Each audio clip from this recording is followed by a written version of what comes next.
Is there any sort of trend or fad or a new technology on the horizon that you see that might be changing the game in the next 10, 15 years? Do you see it? Do you see it going anywhere else? Yeah, because we're accessing our music through our phones. I think that there's actually a trend to look at continents we haven't even seen come online yet. I'm very interested in one about blockchain, and which was a subset of Bitcoin, but especially blockchain, and how I'm following something. Benji Rogers is someone that was the principal founder of Pledge Music, and now he's working for a company about blockchain, talking about how can we find the data to track every single thing that's out there, have a transparent contract of what happens in every transaction so that every transaction is monetized. That we're in an era where that's possible. Sure. And where there's different continents coming on.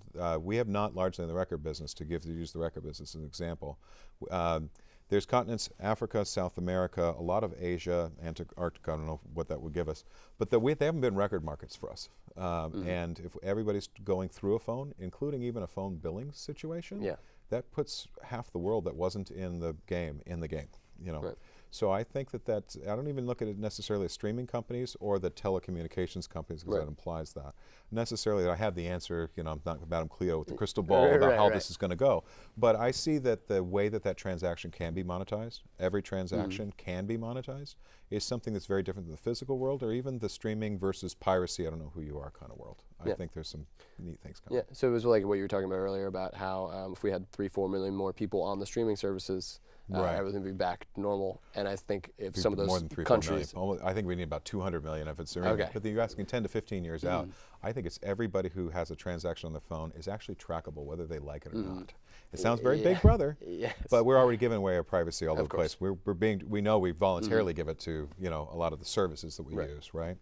So, and then file tracking sounds icky when it was the digital rights management file, you know, trackings type of thing.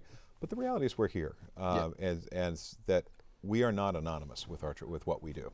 Right. And so instead of seeing this as a negative, I see it as a really great positive that for the music business, we could look at this as monetized and have a billing system that works through a phone bill. Absolutely.